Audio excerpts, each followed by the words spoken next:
Məhəmməd Salah Afrika Millətlər Kubokundan sonra Liverpoola qayıdır və Arne Slot bu xəbəri açıq şəkildə müsbət qarşılayır. Misirli ulduz Nigeriya ilə 3-cü yer oyununu bitirəndən sonra Merseyside yolunu tutacaq.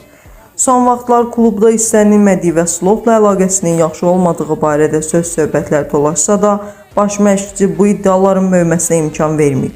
Slot, 15 hücumçum olsa belə Salahın qayıdışına yenə sevinərdim deyib. Mesaj aydındır.